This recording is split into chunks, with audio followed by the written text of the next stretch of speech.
Welcome to the Elite Producer Podcast. Here, you'll find unfiltered, unapologetic perspective and training for the final expense life insurance industry. Coming to you from the great state of Texas, your host and president of Equita Final Expense Services, Chase Yorick. Welcome, everybody. We're coming to you live here with Elite Producer Podcast, episode number 4. I say live, regardless of whether you're checking this out on podcast, on YouTube, wherever. Extremely fired up today because I get to talk to somebody who I talked to a long time ago. We were both, I think, exactly 26 years old when we spoke, both pretty green. It was so long ago. But thank you for reminding me how old I am, Chase. How you doing, man? Thanks for having me. I'm super excited about having you on, buddy, and I appreciate you. Everybody watching this probably or listening to this knows you. Probably one of the most humble gentlemen in this industry in terms of you give out so much content, so much training. We're going to talk about that a little bit today, but I really appreciate you putting some time aside and chatting with me a little bit, man. Glad to be here. Thanks, Chase. Now, one of the cool things about you that I've learned over the years, number one, having the opportunity to work with you when I was pretty inexperienced, getting new to the industry, learning it from different perspectives, learning the field side of it. When you and I worked together, I was a marketer, doing some recruiting, doing some product training and stuff like that. We both kind of broke in similar times, but I want to talk today because I think your story is so awesome. And you blogged about it as we prepped on leading into this. Man, you got a powerful story. Talking about the beginnings and everything you're doing or doing now compared to when you first got started.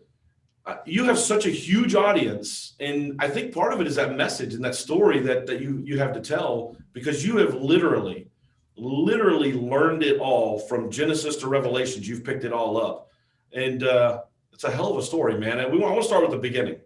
When you first got into the industry, mind sharing that with us a little bit? So let's go right back to the beginning, the early days. It was early 2011, late 2010. My personal training business was failing. If some of you were old enough to remember the Great Recession, Main Street was getting killed. A lot of businesses were struggling with the mortgage crisis and all the fallout from it. And discretionary income businesses like personal training suffered. I had lost a ton of my clients and was just getting along barely, wasn't thriving, wasn't growing. And it became, I got into day trading. Like I said, that was a huge waste of time. And it dawned on me that I was going to have to do something different, that I wasn't getting traction. And I tried finding jobs. I tried to, I remember trying to apply for a pharmaceutical sales job. I thought, hey, I had an entrepreneurial background. I'm here all day. I'm working. Like, I've got the characteristics for success. Of course they would hire me. Of course, nobody was. Entrepreneurs are the worst people to hire, by the way, because they just have a tendency to be entrepreneurs no matter what. I didn't realize it at the time. So I began to become desperate, Chase. And what do desperate people do, Chase? They sell insurance. So what the hell? Why not? I got no other choice in life, right? So I started researching, the business. And that's when I came across Equita. I actually started at Equita in 2011. This was back in the day on the insurance forums. Mr. John Duggar was a big poster back in the day. Yep. And he talked a lot about getting you guys as leads and how much business he was writing. And it dawned on me, final expense, it's a simple product. You don't have to be a, rocket surgeon to do well at it. It's just an activity business, and you just repeat a simple process. You buy leads, you don't have to cold call. Absolutely. And he inspired me to reach out to you guys and do business. So I jumped in, was working with Andrew Fike at the time, who was with Joe Chacho. And all kinds of shout outs all over the place. Yeah, I know. Yeah. So we go way back. Right. And just started in the business, did a ride along with Andrew, saw him write like 2,500 in business in one day. And I'm like, here's what I was thinking. I like Andrew. Andrew's very good. But I thought, man, if this little guy can write this kind of business, why can't I? That's where it clicked. I was like, man, this isn't that big of a deal. I mean, he was a good salesperson, but it wasn't incredible. So I was like, of course I could do this. So I started. Of course, it wasn't nearly as easy as I thought. But I made a sale on the 5th call of the first day. It was a hot June night, and I was inside of a trailer with the doors wide open, 100 degrees, wasps flying around. And I closed my first deal for $100, and I was hooked. You know how it is. You know how it is when you recruit a guy. They make the first sale, and you can feel that excitement. It's like, man, I made like $1,200 or whatever it was at the time in like an hour. So, you know, so I was working leads in Georgia. We were working some leads down in Atlanta, up in Chattanooga, and I was doing really well until I got the urge, I guess you could say, to start tweaking the system. Yep. You want me to cover that? Kind of like what happened to me then, Chase? No, that's perfect. Yeah, because that's kind of gets into the second part we were kind of going over, which is what I kind of classified as the struggle a bit. You were, in my opinion, you know, whenever somebody at an agency level starts to see somebody progress and start to evolve, even at such an early part in your career, we internally had talked about, you know, this guy's a blue chipper. He gets it.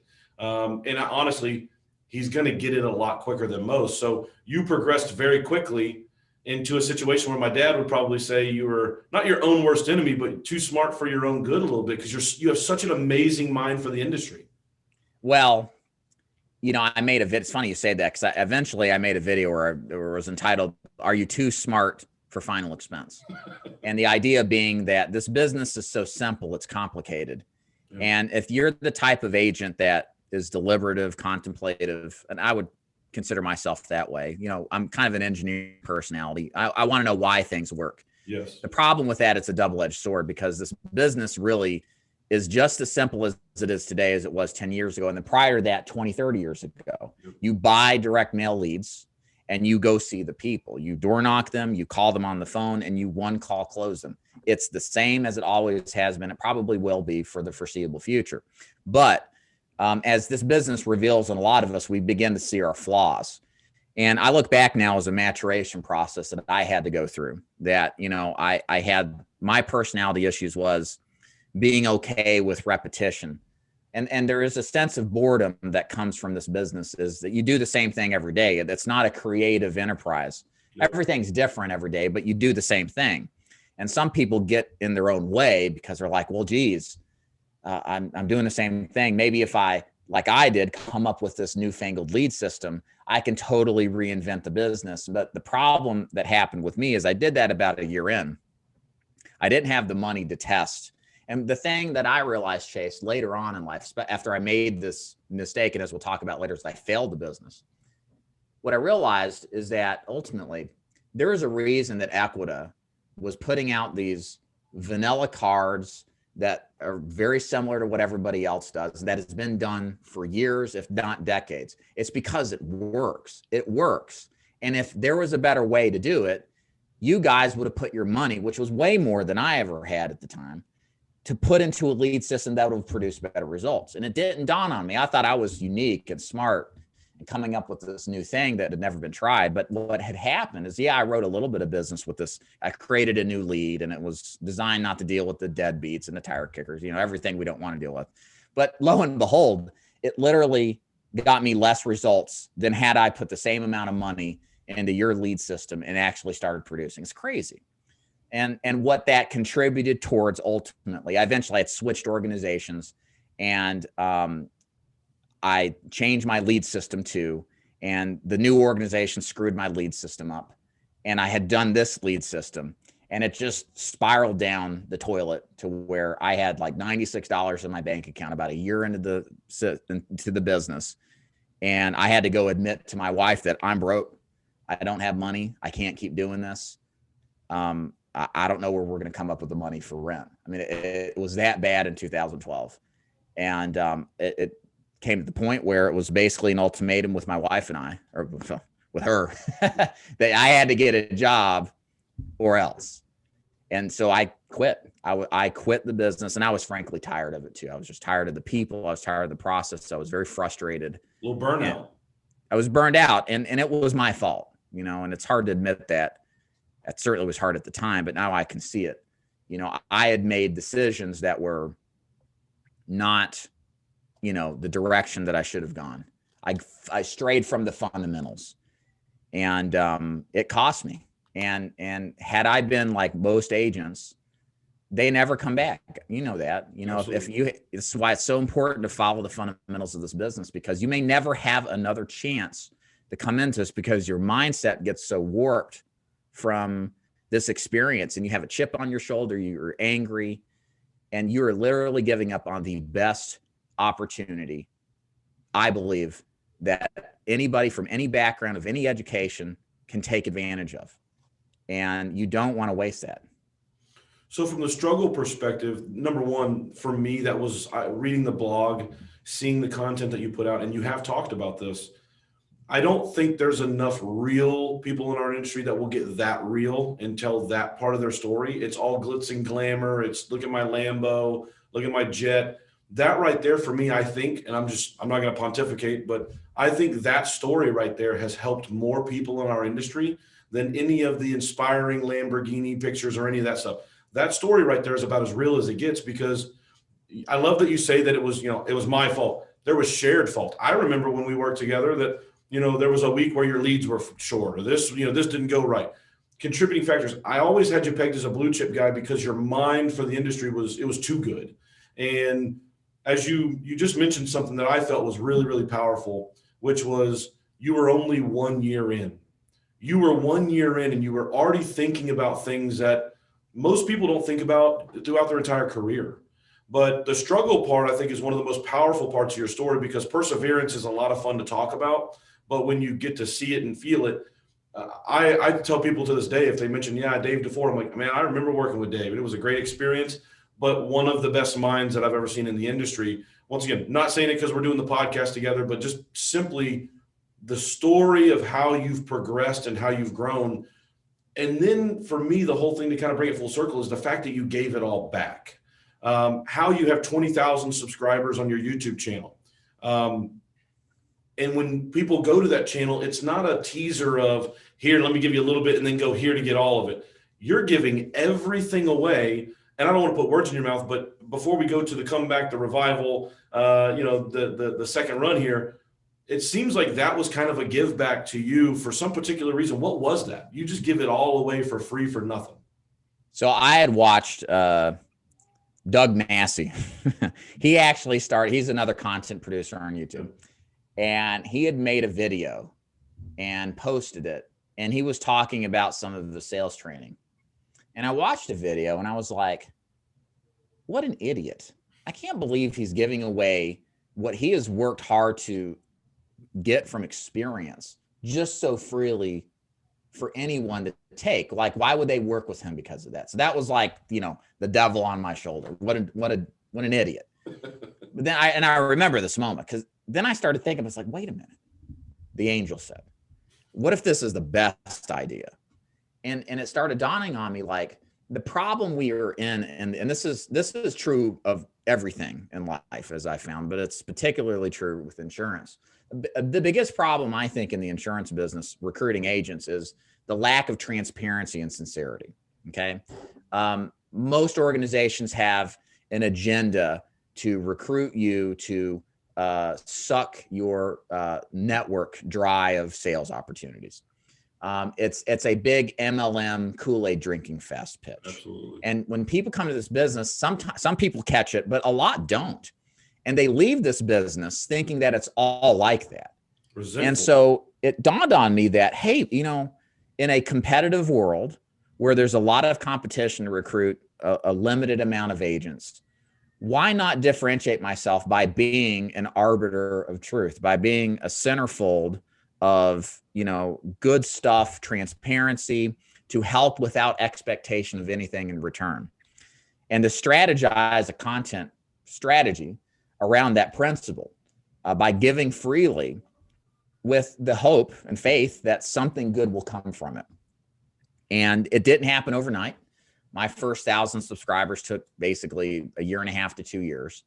And then all of a sudden, 2017, 18, something happened. I started getting a ton of traction. I started recruiting a lot of people, and YouTube started showing my content everywhere.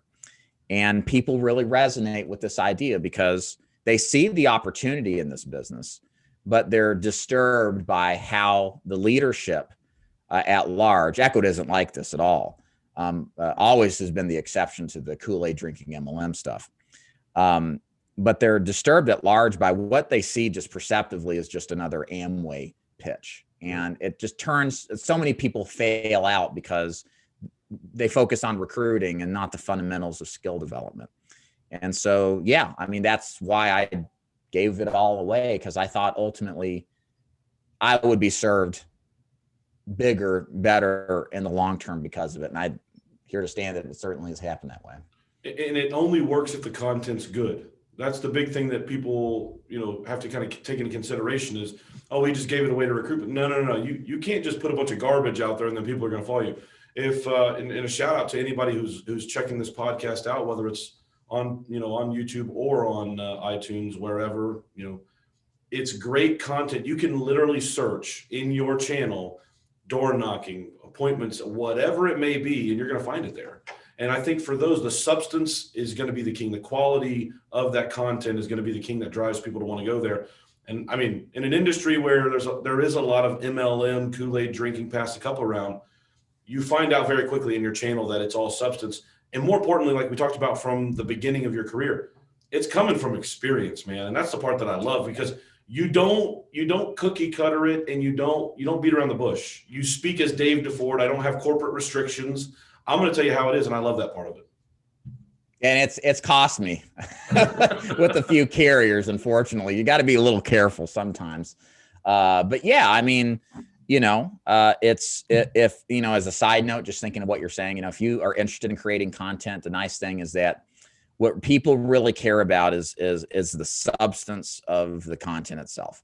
You don't have to have, I mean, I've got a nice camera, but I didn't buy this camera until really like 6 months ago. I've always done my camera or my training off of a Logitech webcam or an iPhone. I remember filming my first videos on an iPhone 4. I never had fancy tech, and that's completely forgivable as long as you can be heard and seen decently. As long as the substance of your content is world class, it will get traction. People will notice, and you will help people, and they'll help you back.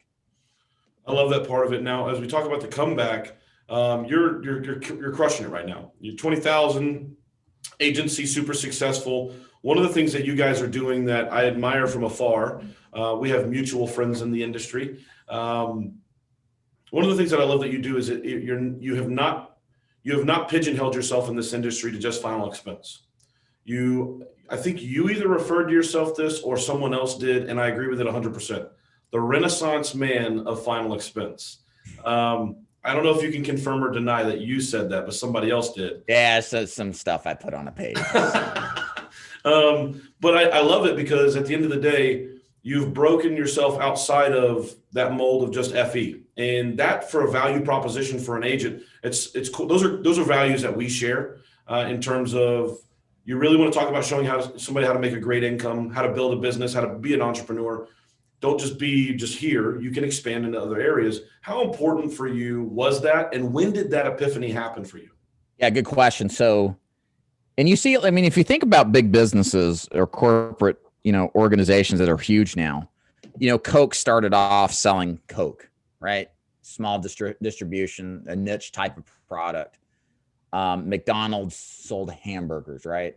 Well, as they grew, they naturally started to extend and, surrounding similar niches, right? Coke sells other brands, right? McDonald's sells chicken sandwiches, whatever, right?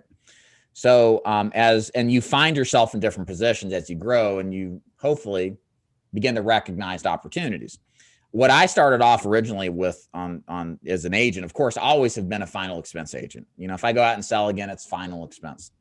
But what I grew into through this training on YouTube, as I realized I was becoming a trusted source for training and a guide for all things insurance. So I started making insurance generic content, not just how to sell final expense, but how to tips to sell insurance, that kind of thing.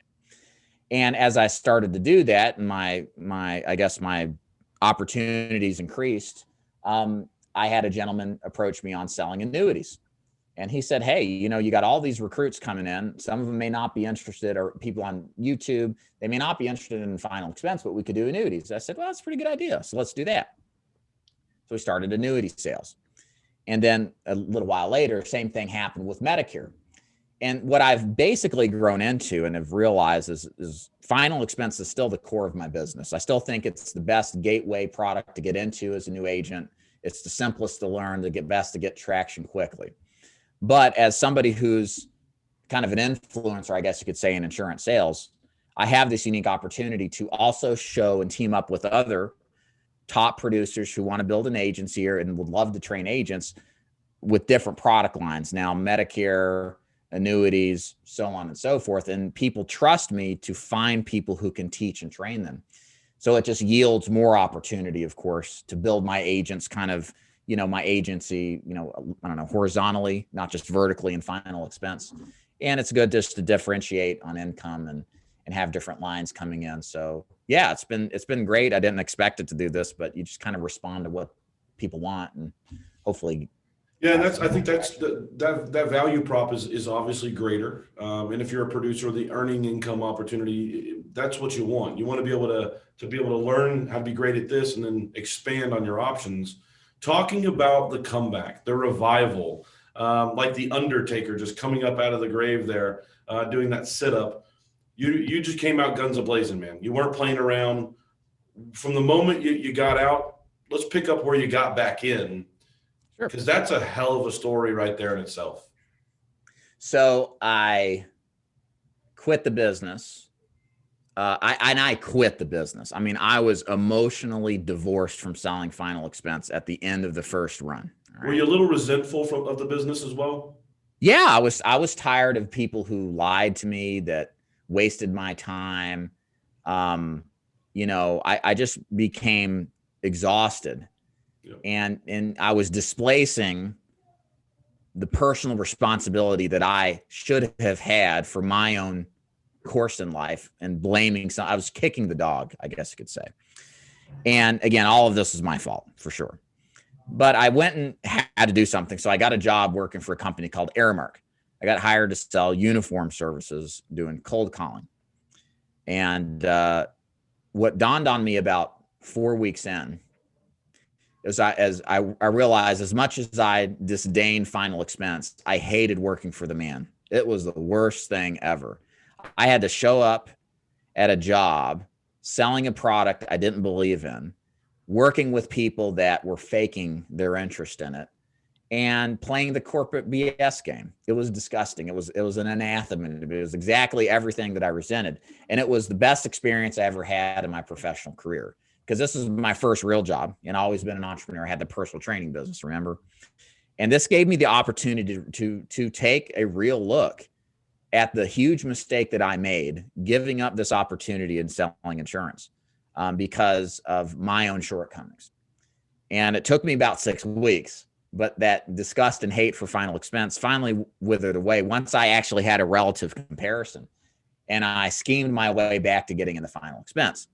So my plan was very simple. I was going to buy aged leads, and I was going to work on off days that I wasn't at the job. I luckily had some flexible hours. So I started working most of the day Friday, all day Saturday. I try to pick up some hours later during the week if I got off a little late. And I did that straight through till the following year. And I would get off my job early. Terrible work ethic here. But, when you have a goal and you don't want to do this anymore, not work ethic, just, probably should have done better for my employer. But, I had a goal, and I didn't care because I didn't want to do this long term. I saw it. And I worked part-time again. But this time around, what did I do? I didn't use my newfangled lead system. I bought direct mail leads. I ran them in person. I door knocked. We set appointments. I did the fundamentals. I got back to the fundamentals. And I did that for a year. Check this out. Literally until my wife, a week before, delivered our twin girls, who are now turning 8 here soon. I remember the day I quit the job. She got into a car wreck. Some guy hit her sidewise. She was like 36 weeks pregnant. Have you ever seen a woman with twins? Like, she was. I remember that story. And do you really? Yeah. So I flew home like 95 miles an hour, which was pretty fast for me. And I was done. I quit.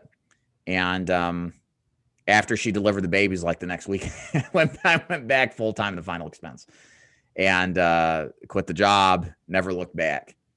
And that was in 2013. So what, 8 years later? It's wild, man. Yeah.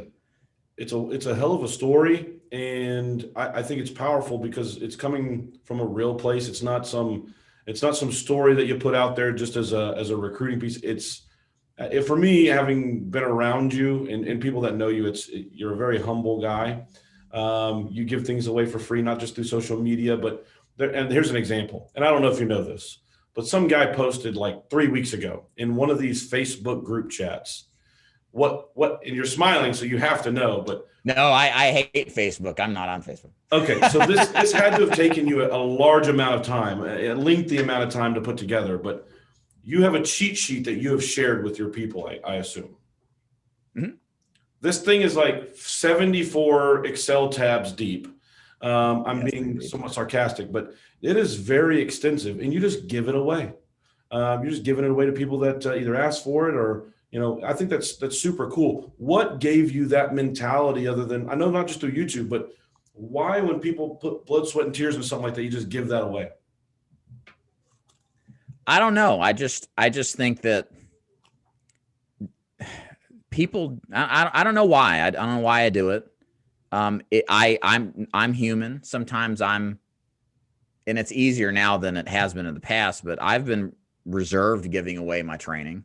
I've been concerned that this is going to cost me somehow. And I'm sure it has on some level. And I don't know if it's right for everybody, but I don't know. I've just always wanted to, I guess I'm a people pleaser on some level at the end of the day.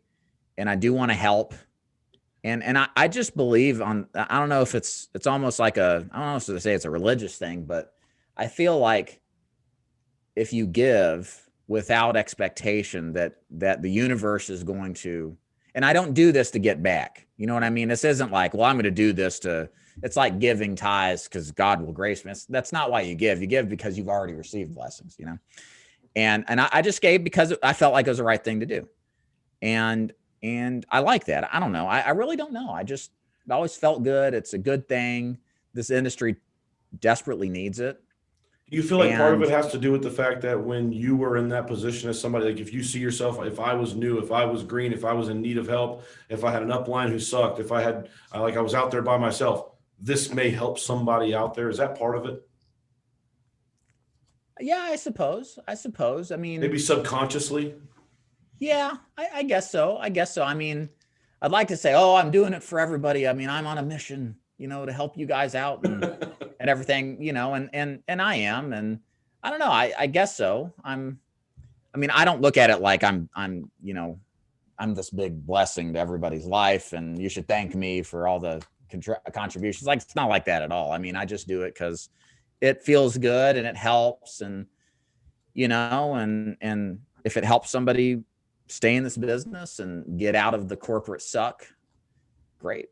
The only reason I bring it up is just because I know that there are some people out there. I'm not going to name any names. I don't want to sound like I'm vilifying anybody. They give a lot of stuff away, but there's always at the end, now sign up for this course or be a part of this. And I noticed that, that's just not you. And always thought that was really, really cool. Thank you. Appreciate it. Leading into this, and I didn't mean to make it weird right there. Like, Chase, stop making it sound like I'm the Mother Teresa of final expense. No. I understand why you would say that. I mean, geez, if I've given so much content, why wouldn't you ask if there's something, bigger to it? But I've never really thought about it. It's just what, at this point in my career, it's just what I do. I just try to help and make a difference in small ways. And you love putting the content together. You love putting it out there, right? It's a passion. Yeah, I love, and I'm such a terrible introvert. It's funny. I would rather be in front of 100 people live on camera than give a speech. It's funny, but I don't know. I just have a natural comfort level in front of the camera that I don't in person with a large group, So yeah, I enjoy it. It's fun to me. I really like it. I'm glad to hear that. Now, I've had a lot of people leading into this as we've started to kind of talk about getting together on a podcast. I had some people that I'm close to ask that have come across your content. They enjoy it. They wanted to get mechanical with you for a little bit. And I was like, well, if we get mechanical here, he's probably got a video on it. I don't want to waste time. And I know that we want to keep it capped here just a little bit, but I wanted to get your thoughts on Medicare. We have a big Medicare initiative right now. I believe that Medicare, and it's not something I came up with, but I'm actually kind of angry at myself for not getting on this, 14 years ago when I got into the industry. But how big is Medicare and how just married is it to that same final expense client? So here's what we have to look forward to with Medicare. This is like 30,000 foot evidence of a huge trend that right now you guys are at the beginning of. There's many more years left in this. 10 to 11,000 baby boomers turn 65 every single day. And guess what they do when they turn 65? They start Medicare. Okay. Not to mention all the people over 65 that already have Medicare and maybe aren't happy with their policies and may want to switch, as well as the people under 65 that you and I know that are out there, Chase, that are final expense prospects that are disabled, that start Medicare 2 years after their disability is, essentially started. This is a huge pool of prospects daily, 10, 11,000 people a day that turn 65 that are trending toward this retirement age for the next 10 to 20 years. Next 10 years, it's 10 to 11,000 a day. The average insurance agent is 59 years old. Insurance agents don't get into this business to slave away 60 hours a day and die dead of a stroke prospecting at 75 years old. Okay. Insurance agents get into the business. It eventually dawns on them, for those who survive a couple years in the business and start thriving. It's like, hey, I want to make money and not necessarily have to work. I want to build residual income, a passive stream of income. And sometimes people go into property and casualty and do that. But a lot of them are discovering that Medicare is a great mass market product that does the job that, frankly, there aren't enough agents to handle. And what's happening now with these retirees at 59, is a lot of them in the next 10 years are going to retire. They're going to get sick, not going to work as much if they can even work. Some are going to die. And the replacement pool of agents coming in are not keeping pace with this fundamental demographic trend that's happening over the next 20 years. So this is like the perfect storm for agents to get involved to create a business that doesn't have nearly that much competition and to serve people and help them with something that's fundamentally important. And then likewise to build not just a great annual income, but a literal residual lifetime income, as long as you keep them on the books. But Medicare refers really well. You'll be writing business anyway. But it taps into something that even final expense can't get into. And it's especially important for those who don't want to agency build, because they don't want to deal with adult babysitting, as some call it, and would rather produce to build residual income. And for me, it is a critical component of Duford Insurance Group. It is something that I push, in a good way, of course, on my agents who are established in final expense or who are just starting to establish, because I want them thinking longer than the next paycheck. I want them to think many years down the line for the next paycheck. And this business gets fun when you get a check from insurance companies because of work you did years and years before. Absolutely. And that's what Medicare can provide. And it's absolutely vital that agents seriously consider how they're going to get into this as they start up a career and begin to get traction. I love the way you explained it there. You actually added another piece to it that when I simplify it, I'm talking about same clientele, fixed it. I love that extra piece that you put in, because it's important to know what the future is going to hold, because they called it the silver tsunami or the silver wave, when in all actuality, it's more of the silver tsunami. They under projected this thing, and it's a land grab right now for those that get in. It's a land grab for now, like you said, the next decade. And the other powerful point that you made, that, for agents that are looking to be successful, make a great, comfortable living right now, selling final expense and life insurance, there is no other market that can pay a residual in our industry like this. And they're married together. So when you talk about Medicare, one of the big things that scares people off is the compliance and CMS. And I think a lot of times we give ourselves anxiety for no reason over it. If you have a good mentor, you have a good teacher, it's just knowing the recipe and following the rules and taking care of your client just like you would for FE. Yeah, compliance isn't nearly as a big problem as it was, say, 2015. I mean, I remember, essentially you would have to get a 48-hour scope. You couldn't sell them anything until 2 days cool down. And it was just business prevention from the government, right? That stuff has all been relaxed tremendously because, frankly, the powers that be understand that there just aren't enough people to help people who need it. And they overreacted to some of the earlier Medicare Advantage stuff, like when they used to cold call to get Medicare Advantage, can't do that anymore still. And they overreached, and now they've come back. And what that's given us the opportunity now in the last couple of years is really to develop a way to get agents into the door a lot easier than we had been able to compliantly, so we can help these people. And the thing is, Chase, as you know, some of these clients, man, you can do wonders for them with low income subsidy help, switching out their plans for a special election period or maybe a chronic plan that will help better serve the client. This is what Medicare Advantage, at least how we teach the agents to do it. And like you said, 80% of the clients that you sell a final expense plan to probably are Medicare eligible. You can help them with. It is a hand in glove product to cross sell along with final expense. And the beautiful thing about it, it gets what final expense can't get, which is a residual lifetime income. And that's why I'm big, like you are and you guys are, doing both final expense and Medicare at some point into the future once they're established. For us, I don't know if you guys jump into it at the same time, but we like to get final expense going first and then certainly get into Medicare.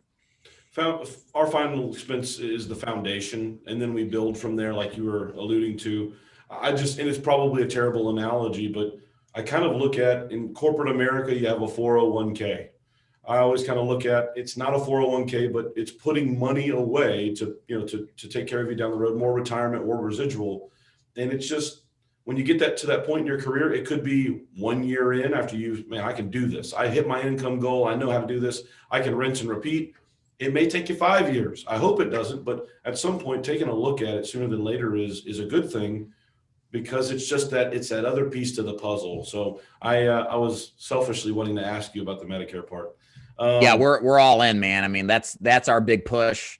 Next 5 years is especially with my guys that are established, is getting in their ears about Medicare. You got to do some kind of Medicare. You're going to thank me years from now when you don't want to work 50, 60, 70 hour weeks and you've got this 6-figure check coming in because you put the effort in early. It's just going to change your life. It really does. And it's absolutely worth the effort. Absolutely. Now, I want to switch gears a little bit here, because this isn't going to be for the personal producer, but you've the experience of seeing it through both lenses now. I'd love to get your thoughts on that person that right now is either looking to get into agency building, or that person that is in agency building and they're struggling right now. You have persevered, you've pushed through on many different fronts. Any advice, any words of wisdom for that person that is wanting to grow and build an agency and mentor and love other people? Yeah. So don't give up your sales. All right. Like you can't stop personal producing. All right. It's kind of like herding cats here. All right. It takes a lot of prospects in the recruiting business, so a lot of potential agents, before you find a good one that's actually going to sell. I look at this business very much like the business, or just the success rate of businesses. We really are teaching agents to run a sales business, if we think about it, insurance sales business. Well, success rates of businesses are what, like 90%, 95% fail in the first 5 years. It's kind of like that for recruiting and training agents. So you can't depend on them right away to duplicate your income. So for me, just to give you an example, it took me 3 years of recruiting heavily plus full-time work before I duplicated my income. And I could feel comfortable. That's the other thing. Feel comfortable drawing down from full-time work to maybe once a week going in the field to eventually not. So it's something that usually takes time.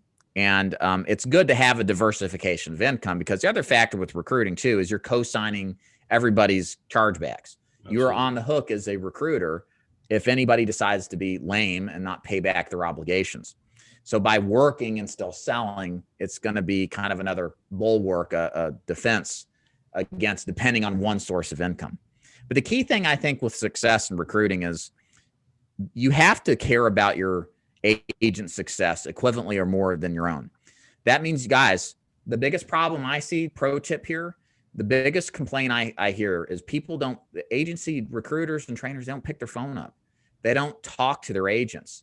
They take days to text back. I can't tell you how many times I've heard that. And it irritates the hell out of me, because when you recruit people, they depend on you. They're giving a risk to their career, and you owe it to them, because you make hopefully good overrides, to call them back in a timely manner. And when you do that and you help someone place a case, you're creating loyalty. You're creating a bond with somebody that they're going to appreciate you and stick with you. Like I had a call from a guy who's worked with me for like 4 or 5 years now. He just randomly called. He had a case that was kind of squirrely. And I said, go do this company.